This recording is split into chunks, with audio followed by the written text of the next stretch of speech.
2 দিনব্যাপী ইসলামী সম্মেলনের সমাপনী দিবসের প্রধান আকর্ষণ আন্তর্জাতিক খ্যাতি সম্পন্ন আলেমে দ্বীন সুলতানুল ওয়াইজিন হযরত মাওলানা খালেদ সাইফুল্লাহ আইয়ুবী হাফিজাহুল্লাহকে আলোচনা পেশ করছেন হযরত মাওলানা খালেদ সাইফুল্লাহ আইয়ুবী হাফিজাহুল্লাহ। আমি হযরতকে মূল্যবান তাকরীর পেশ করার জন্য সবিনয় অনুরোধ করছি। আসসালামু আলাইকুম ওয়া রাহমাতুল্লাহি ওয়া বারাকাতুহু। আলহামদুলিল্লাহ আলহামদুলিল্লাহি ওয়া কাফা ওয়া সালামুন আলা ইবাদিহিল্লাযীনা ইসতাফা। أما بعد فأعوذ بالله من الشيطان الرجيم. بسم الله الرحمن الرحيم. وقل رب زدني علما. وقال النبي صلى الله عليه وسلم طلب العلم فريضة على كل مسلم. وقال النبي صلى الله عليه وسلم فضل العالم على العابد كفضلي على أدناكم أو كما قال عليه الصلاة والسلام. اللهم صل على محمد وعلى آل محمد كما صليت على إبراهيم وعلى آل إبراهيم إنك حميد مجيد.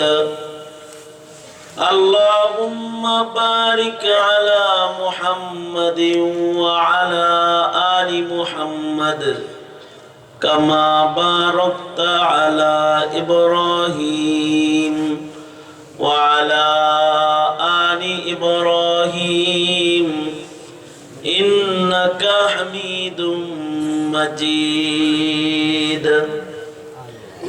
দাশির দিয়া নেওয়াজিয়া ইসলামিয়া মাদ্রাসার আয়োজনে আয়োজিত 2 দিনব্যাপী ইসলামী মহাসম্মেলনের আজকের আখিরি রজনী, মুহতারাম সভাপতি, উপস্থিত হাজরাত, বুজুর্গ, উলামায়ে কেরাম, সম্মুখপানে সমবেত দিন প্রিয়, ইসলাম প্রিয়, দিনদার, ইমানদার, মুমিন মুসলমান ভাইয়েরা, পর্দার আড়াল থেকে আলোচনায় শামিল মা বোনেরা, বিশ্ব জগতের মালিক, বিশ্ব প্রতিপালকের বিশ্ব দরবারে কালিমাত শুকর যে মহান রব্বুল আলামিন দয়া করে, মায়া করে, ভালোবেসে জান্নাতের বাগানে উলামাদের সোহবতে দ্বীনি নসিহতের জলসায় আমাদেরকে আল্লাহ তাআলা আসার বসার তৌফিক দান করেছেন। এজন্য কালিমাত শুকর করি, শুকরিয়া আদায় করি, জবান খুলে মুহাব্বতে ভক্তি ভরে সমস্বরে আওয়াজ করে বলুন আলহামদুলিল্লাহ।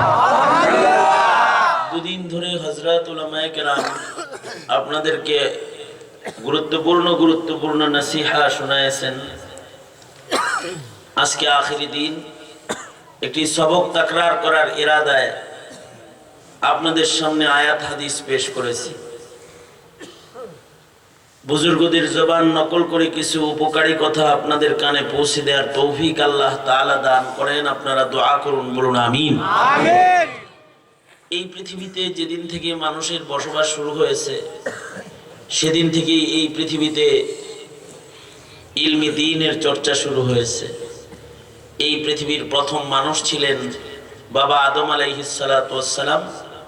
এই পৃথিবীর প্রথম শিক্ষক ছিলেন বাবা আদম আলাইহিস সালাতু ওয়াস সালাম। আদম আলাইহিস সালাতু ওয়াস সালামকে পয়গম্বর বানিয়ে, শিক্ষক বানিয়ে এই পৃথিবীতে আল্লাহ তাআলা প্রেরণ করেছিলেন। আদম আলাইহিস সালাতু ওয়াস সালামের পরে আমাদের নবী পর্যন্ত সকল নবীদেরকে আল্লাহ তাআলা শিক্ষক হিসেবে পৃথিবীতে পাঠিয়েছেন, ইলমি দ্বীনের চর্চা করাইছেন। যত নবী দুনিয়াতে এসেছেন, সব নবীরা 2 জিনিস নিয়ে আগমন করেছেন। নবীরা ঈমান নিয়ে আগমন করেছেন, জাতিকে কুফর থেকে বাঁচিয়েছেন। নবীরা ঈমান নিয়ে আগমন করেছেন, কুফর থেকে জাতিকে রক্ষা করেছেন। নবীরা ইলমি দ্বীন নিয়ে আগমন করেছেন, মূর্খতা আর জাহালাত থেকে জাতিকে রক্ষা করেছেন। আমাদের নবী মুহাম্মদুর রাসূলুল্লাহ সাল্লাল্লাহু আলাইহি ওয়াসাল্লাম নবীজিও শিক্ষক হয়ে আবির্ভূত। আল্লাহর রাসূল বলেন, বুইস্তু মুআল্লিমান, আমি শিক্ষক হিসেবে আগমন করেছি। আল্লাহর রাসূল সাল্লাল্লাহু আলাইহি ওয়াসাল্লামকে আল্লাহ তাআলা ইলম দান করেছেন। বাবা আদমকে যেমন আল্লাহ তাআলা ইলম দিয়েছেন, আল্লামা আদমাল আসমাআ কুল্লাহ, আমাদের নবীজিকেও আল্লাহ তাআলা ইলম দান করেছেন। আমাদের নবীজিকে আল্লাহ তাআলা কত পরিমাণে ইলম দান করেছেন? সারা দুনিয়াতে যত নবী এসেছে সব নবীরা যে ইলম পেয়েছে সকল নবীর ইলমও দান করেছেন। এবং কিয়ামত পর্যন্ত যত দার্শনিক বিজ্ঞানী আসবে, পৃথিবীতে যত প্রকারের ইলমের চর্চা হবে, যত ইলম দুনিয়াতে সামনেও মানুষ পাবে, এই সব ইলম আমাদের নবীজিকে আল্লাহ তাআলা দান করছেন। আল্লাহর রাসূল বলেন, উতীতু ইলমাল আউয়ালিন ওয়াল আখিরিন, আমাকে আল্লাহ তাআলা পূর্বের পরের সব ইলম আমাকে দান করেছেন। এই কারণে ইলমে দ্বীন কিয়ামত পর্যন্ত যথেষ্ট, কোরআনে কারীম যথেষ্ট সকল সমস্যার সমাধানের জন্য। কারণ কোরআনের ভেতরে কিয়ামত পর্যন্ত যত জ্ঞান বিজ্ঞান আসবে সব জ্ঞান বিজ্ঞানের সমাধান কোরআনে আছে। নতুন করে কোনো কিতাবেরও জরুরত পড়বে না, নতুন করে কোনো নবীরও জরুরত পড়বে না। আমাদের নবীজি যে ইলম দিয়ে গেছেন, এটাই পৃথিবীতে নতুন রকমারি যত সমস্যা আসবে সব সমস্যার সমাধান কোরআন এবং নবীজির হাদিস থেকে হবে। নবীজি বলেন, আমি চলে গেলাম, দুটি জিনিস তোমাদেরকে দিয়ে গেলাম, তারাকতু ফীকুম আমরাইন লান তাদিল্লু মা তামাসসাকতুম বিহিমা কিতাবাল্লাহ ওয়া সুন্নাত রাসূলি। আমি চলে যাই কিন্তু কোরআন দিয়ে গেলাম, হাদিস দিয়ে গেলাম। এই দুইটার আলোয় চলবা, অন্ধকারে পড়বা না, ভ্রষ্ট হবে না, জান্নাত পর্যন্ত পৌঁছবা। আর যদি এই দুইটার আলো ছেড়ে দাও, তাহলে বিজ্ঞানের আলো দিয়ে সব সমস্যার সমাধান করতে পারবা না, জাগতিক জ্ঞান দিয়ে সকল সমস্যার সমাধান চলবে না। এমন কিছু সমস্যা যা সাহাবীদের যুগে হয় নাই, সাহাবীদের পরের যুগে হয়েছে, সেগুলোর সমাধানও কোরআন করেছে। এমন কিছু সমস্যা আছে যে সমস্যাগুলো, যেই মাসআলাগুলো নবীর যুগে আসে নাই, 1200 বছর পরে এসেছে। কোরআনে কারীম, নবী পাকের হাদিস সেই সমস্যার সমাধানও করেছে। কিয়ামতের পূর্বে যা আসবে সমস্যা, সেগুলোর সমাধানও জাগতিক বই দিয়ে হবে না, কোরআন এগুলোর সমাধান করবে। ইন্না হাদাল কোরআন ইয়াহদি, নিশ্চয়ই কোরআনই পথ দেখাবে, নবীর রেখে যাওয়া এই ইলমটাই পথ দেখাবে।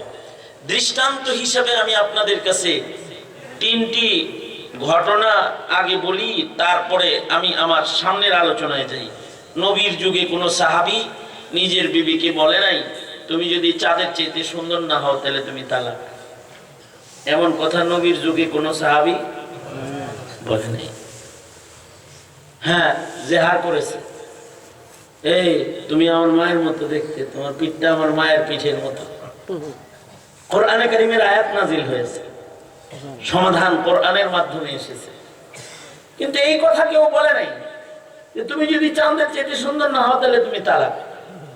হ্যাঁ, এই কথাটা আয়েশা 150 বছর পরে একজনে বলে ফেলছে, তুমি যদি চাঁদের চাইতে সুন্দর না হও তাহলে তুমি তালাক। এটা বলে ফেললো।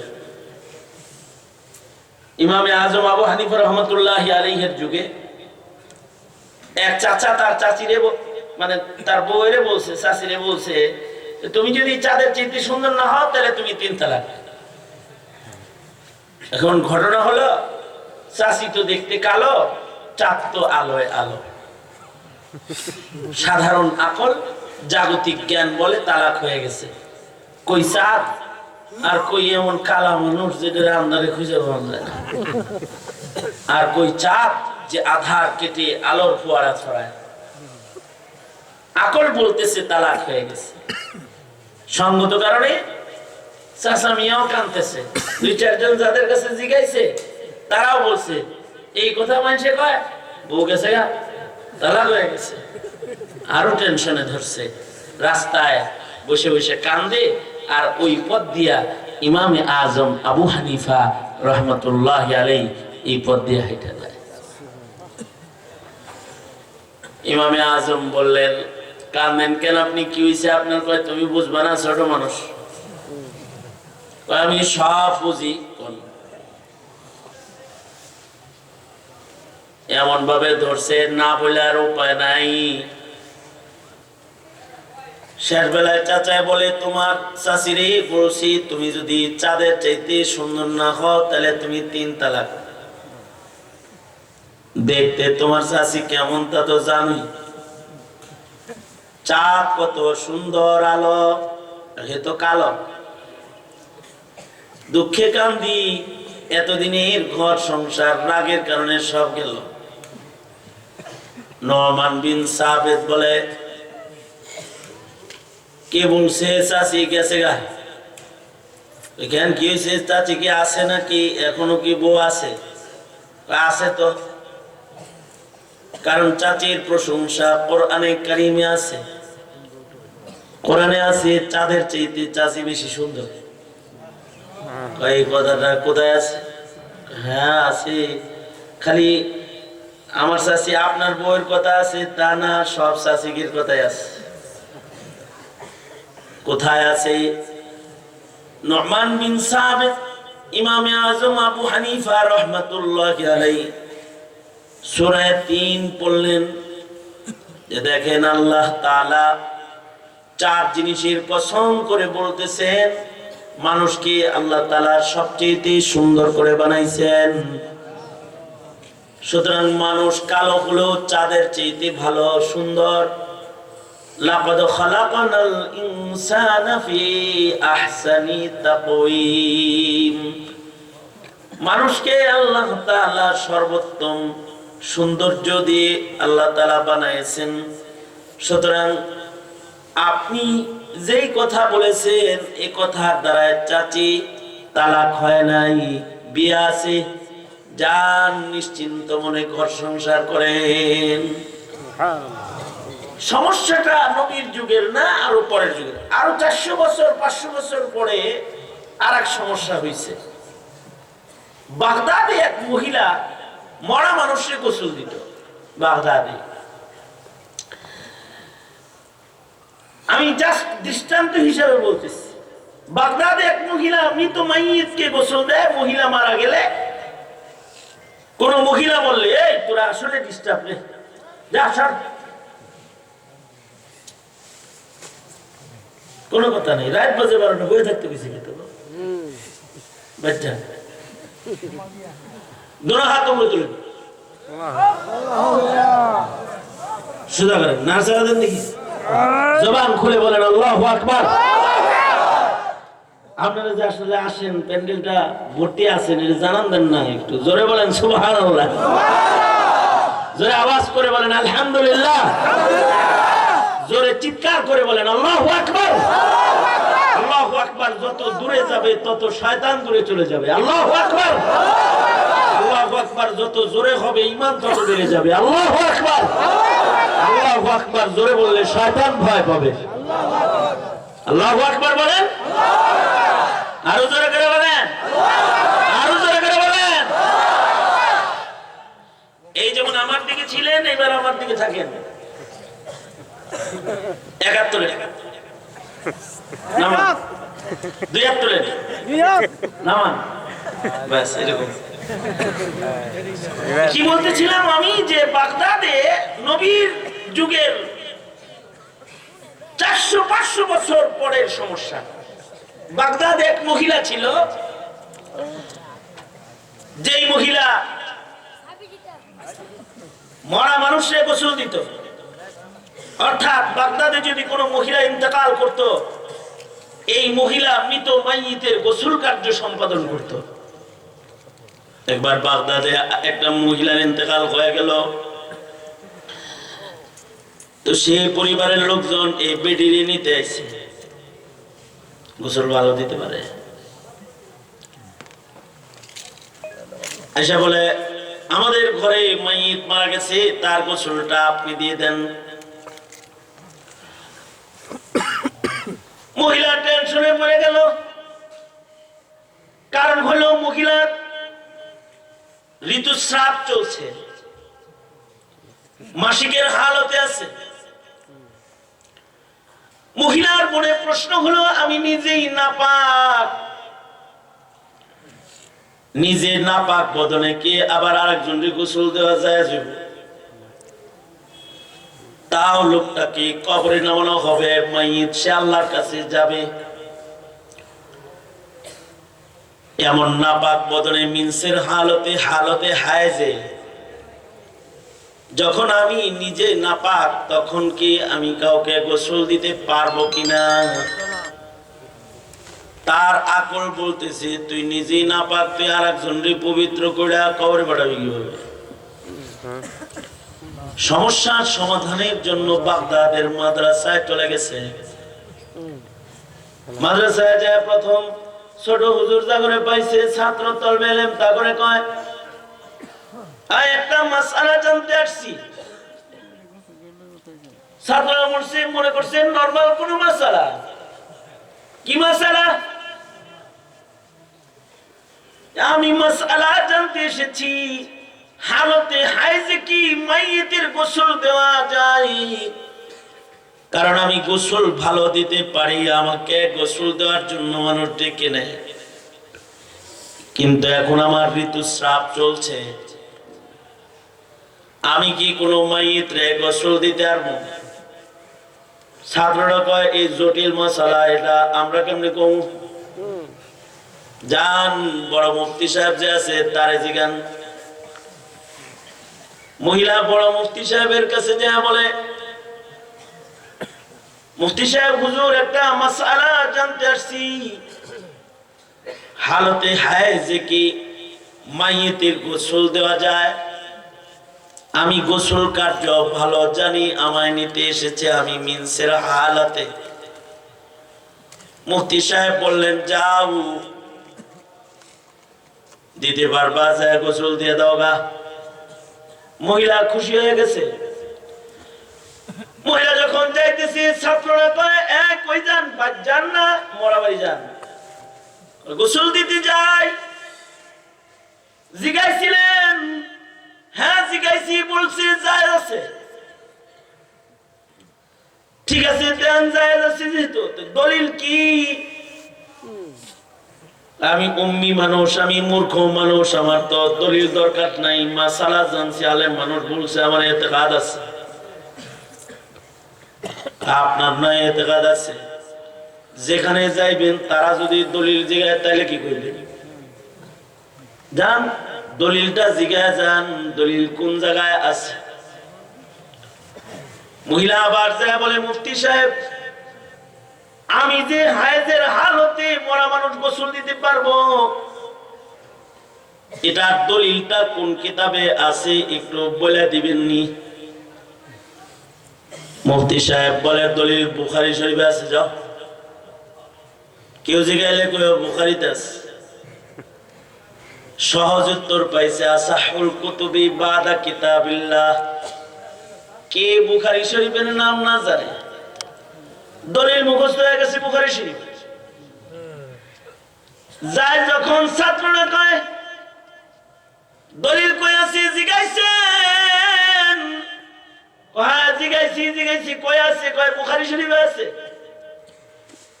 বুখারী শরীফের কোন জায়গায় আছে? মহিলা চিন্তা যায়, কয় তোমরা বাইর করে লোকা, আমার এর চাইতে বেশি দরকার নাই, বুখারীতে আছে। মহিলা চলে গেছে। এবার ছাত্ররা সবাই মিলে বুখারী শরীফ ঘাটে। বুখারী শরীফের কোন জায়গায় যে এই কথাটা আছে কিন্তু কোথাও খুঁজে পাবেন না। মাইয়িতের গোসলের অধ্যায় দেখতেছি, নবীর গোসলের অধ্যায় দেখতেছি, বুখারীর পাতা উল্টাইতেছে, কিন্তু কোন জায়গায় এটা খুঁজা পায় না যে হায়েজের হালতে মুর্দারে গোসল দেওয়া যায়। সবাই মিলা বুখারী খতম কইরাও পায় না। ওস্তাদের কাছে যায় বলে, ওস্তাদ জি মাসালা জানতে আইলো, তারে বুখারী দেখায় দিলেন। সবাই মিলা বুখারী খুইলা কোন দলিল খুঁজা পাইতেছি না। মাইয়েতরে গোসল দিতে পারবে এটা বুখারীতে আছে, কিন্তু আমরা খুঁজে পাইতেছি না। উস্তাদজি বলে, সব কিছু কি এমনি তাকাইলেই পাওয়া যায়? সব কিছু কি উপরে মিলে নাকি কিছু তো ভিতরে থাকে? সাগরের নিচ থেকে মতি উঠাইতে যেমন ডুবুরি লাগে, নিচে যায়া তুলে আনতে হয়। মাটির নিচ থেকে খনিজ উঠাইতে যেমন দার্শনিক বিজ্ঞানীর আশ্রয় গ্রহণ করতে হয়। লাঙ্গলের ফাল দিয়া চাইল বের করা যায়, ধান গম বের করা যায়, তেল গ্যাস বের করা যায় না। যদি তেল গ্যাস বের করতে হয়, একই খ্যাতির তলদেশে গিয়ে বিজ্ঞানীর গবেষণার আশ্রয়ে ওটাকে বের করে আনতে হয়। শরীয়তে ইসলামেরও কিছু মাসাইল আছে যা শুধুই মাত্র কোরআনের ইবারতে খুঁজে পাওয়া যায় না, অথবা হাদিসের শব্দের ভিতরে খুঁজে পাওয়া যায় না। কারণ নবীজির হাদিসগুলো অনেক গভীর। উতিতু জাওয়ামি আল কালিম, আল্লাহর রাসূল বলেন, আমাকে আল্লাহ তাআলা জাওয়ামিউল কালিম দান করেছেন, আমাকে অল্প কথার ভিতরে অনেক গভীর জ্ঞান আল্লাহ তাআলা আমায় দান করেছেন। সেখানে শুধুই মাত্র হাদিসের তরজমা দেখলে সব মাসআলার সমাধান বের হয় না। কিছু কিছু মাসআলা আছে কোরআন হাদিসের গভীর তলদেশ থেকে কুড়ায়া আনতে হয়। গভীর তলদেশ থেকে মাসাইল কুড়ানো কোনো মূর্খের কাজ না। এ কারণে মূর্খরে মাসালা কুড়াইতে বলে নাই। মূর্খকে বলেছে, তুমি যদি না জানো তাহলে যে জানে তারা জিজ্ঞাসা চলো। ফাসআলু আহলা যিকরি ইন কুনতুম লা তা'লামুনা বিল বাইয়িনাতি ওয়াজ যুবুর। দলিল আদিল্লাহ তোমার জানা নাই, দলিল তুমি বুঝোই না, মাতব্বরি করার দরকার তোমার নাই, তাহলে যে এটা বুঝে তার কাছে জিজ্ঞাসা চলো। কিয়ামত পর্যন্ত কোরআন হাদিসের গভীর জ্ঞান অর্জনকারীরা জায়গায় জায়গায় বসে থাকবে, তারা মাসাইল বলবে যা সাধারণ পাবলিকের মাথায় ধরবে না। কিন্তু আলেমে দ্বীন তার ইলমের যোগ্যতা দিয়া ইলমের তলদেশে চলে যাবে, সেখান থেকে মাসাইল বের করে আনবে। উস্তাদে কয় বুখারীতে আছে দলিল, কিন্তু এত উপরে না, একটু ভিতরে আছে, ভেতরে কোন জায়গায় আছে বুঝায় দেন উস্তাদ। মুফতি সাহেব বলে, বুখারী শরীফে যে আল্লাহর রাসূলের ইতিকাফের আলোচনা আছে ওগুলো খুলো। নবী আলাইহিস সালাতু ওয়াস সালাম রমজান মাসে ইতিকাফ করতেছেন। ইতিকাফের হালতে আল্লাহর নবী সরওয়ারে দু আলম নবী ইতিকাফরত হাবিবে কিবরিয়া মুহাম্মাদুর রাসূলুল্লাহ সাল্লাল্লাহু আলাইহি ওয়াসাল্লাম নিজের সর মুবারক, নিজের মাথাকে আল্লাহর রাসূল জানালা দিয়ে, খিড়কি দিয়ে হুজরায়ে আয়েশার ভিতরে বের করে দিয়েছেন। ধৌত করার জন্য আল্লাহর নবী নিজের মাথাকে হুজরায়ে আয়েশায় ঢুকায় দিয়েছেন। আর মসজিদের ভিতরে ইতিকাফরত মুহাম্মাদুর রাসূলুল্লাহ